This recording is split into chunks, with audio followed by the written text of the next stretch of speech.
Bonjour à tous, bien-aimés. Je vous invite à une lecture dans 2 Corinthiens, chapitre 5, 2 Corinthiens, chapitre 5, à partir du verset 17. 2 Corinthiens 5, 17, où il nous est dit ceci. « Ainsi, si quelqu'un est uni au Christ, il est une nouvelle création. Ce qui est ancien a disparu et une réalité nouvelle est là. » C'est la version en français courant. « Tout cela vient de Dieu qui nous a réconciliés avec lui par le Christ. » et qui nous a confié la tâche d'en amener d'autres à la réconciliation avec lui. En effet, par le Christ, Dieu agissait pour réconcilier le monde avec lui, sans tenir compte des fautes des humains, et nous a établis pour annoncer cette œuvre de réconciliation. Nous sommes donc des ambassadeurs envoyés par le Christ, et c'est comme si Dieu lui-même adressait son appel par nous. Nous vous en supplions, au nom du Christ, laissez-vous réconcilier avec Dieu.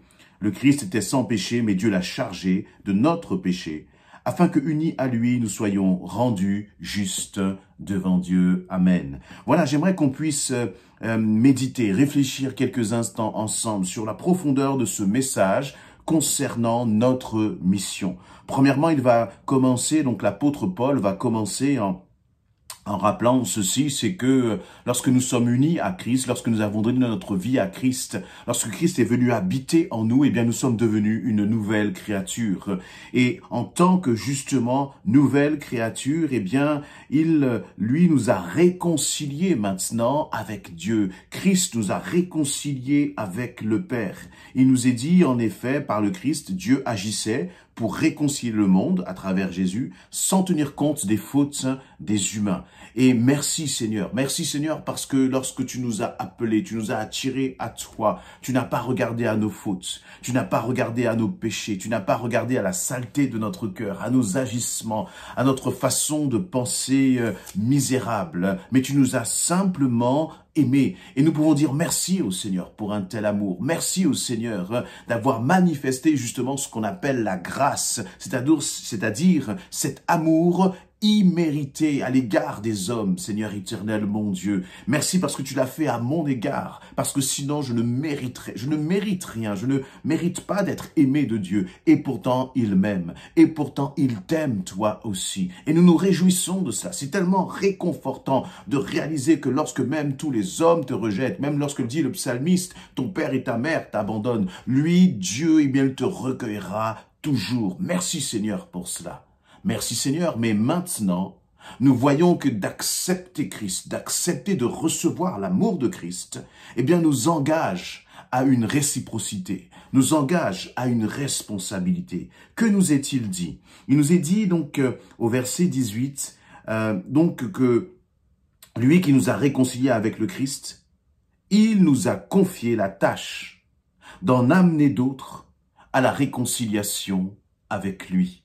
Donc, de même que toi, tu as été réconcilié avec Christ, de même que toi, tu as été réconcilié avec le Créateur, eh bien, le Créateur te donne cette tâche, te confie un mandat, c'est d'aller et d'être un instrument de réconciliation pour les autres. Ce que Christ a fait en toi, eh bien, il te demande de faire la même chose pour les autres, d'être donc un instrument de réconciliation. Et j'aime le terme qui est utilisé là. Il nous est dit que nous aussi nous devons comme Christ, comme Dieu a utilisé Christ pour réconcilier le monde avec lui, eh bien nous aussi nous devons être ces instruments-là. Nous aussi, il nous dit sans tenir compte des fautes des humains. Et nous aussi nous devons donc regarder les autres sans regarder à leurs fautes, sans regarder à leur, peut-être tu vas dire, mais celui-ci il a un mauvais caractère, ou tu vas regarder, toutes les différences qu'il peut y avoir avec les autres, mais ce n'est pas comme ça que Dieu veut que nous regardions ceux qui sont autour de nous.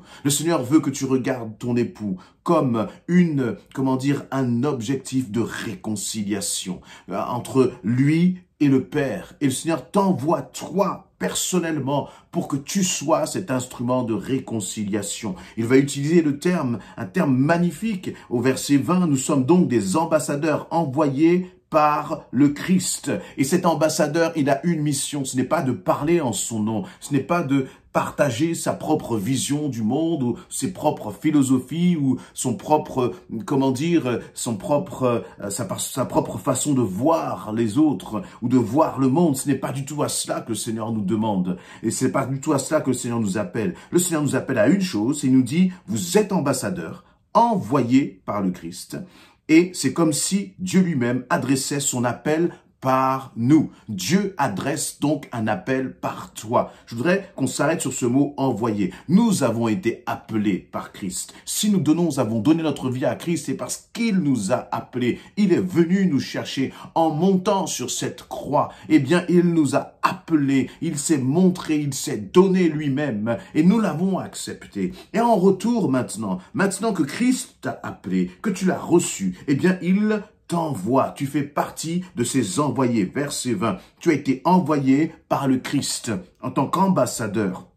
Et qu'est-ce que le Seigneur te demande de dire? Le Seigneur ne nous demande pas de rentrer dans des débats stériles sur des sujets sur lesquels parfois nous, chrétiens, nous aimons débattre à longueur de temps, à longueur de messages sur YouTube ou je ne sais quoi. Mais ce que Dieu nous demande, ce qu'il attend de nous par-dessus tout, c'est que nous puissions porter ce message, c'est que nous puissions porter cet appel. Il dit, eh bien, c'est comme si Dieu adressait son appel par nous. Nous vous en supplions au nom du Christ, laissez-vous réconcilier avec Dieu. Donc Dieu m'a appelé, Dieu t'a appelé, afin que tu sois ce messager qui a pour mission d'annoncer ce message, de dire mon ami, mon époux, mon épouse, mes enfants, la boulangère, le poissonnier, le boucher, tous les gens que tu trouves sur ton chemin, c'est que tu puisses leur dire ceci, je vous en supplie, au nom de Christ, soyez réconciliés avec Dieu. Voilà le message d'amour que Dieu veut que nous partagions.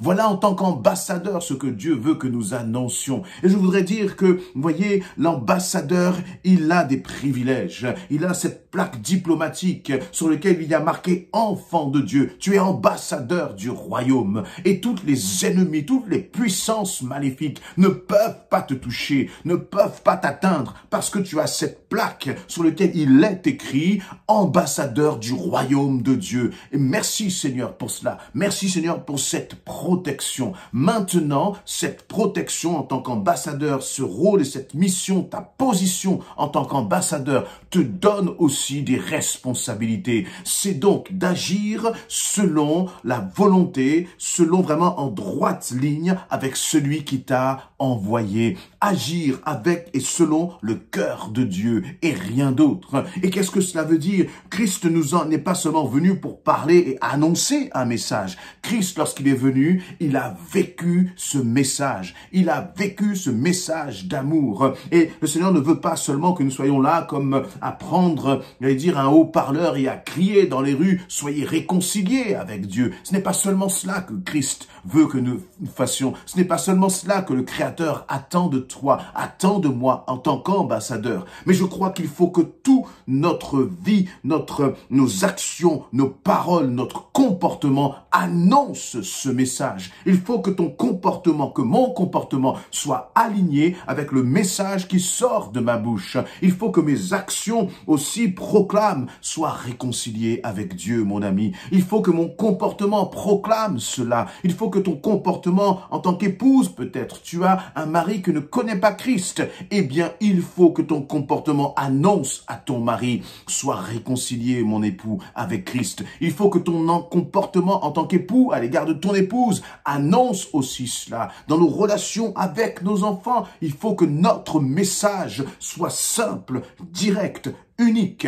C'est Christ t'aime et il désire que tu sois réconcilié avec lui. Est-ce que c'est ce message que nous portons dans notre attitude? Est-ce que c'est ce message que nous portons à travers notre comportement là où nous sommes en tant qu'Église aussi? Ce message de réconciliation, c'est précieux de réaliser que Dieu parle à travers nous. Voyez, c'est comme si Dieu lui-même adressait son appel par nous. Nous nous disons, Seigneur, parle aux nations. Seigneur, touche les nations. Alors que le Seigneur nous dit, non, c'est toi que j'ai envoyé dans les nations. C'est toi que j'ai envoyé auprès des autorités. C'est toi que j'ai envoyé auprès des maires, des ministres, des députés, du président, pour que tu puisses porter mon message, te dit l'Éternel. Que nous puissions vraiment remplir pleinement cette mission. Réconcilier les hommes avec Dieu. Bien sûr, ce n'est pas par nos propres forces que ça va se faire. C'est Christ qui va agir en nous. C'est le Saint-Esprit qui va mettre les mots et les bonnes paroles afin que les cœurs soient touchés.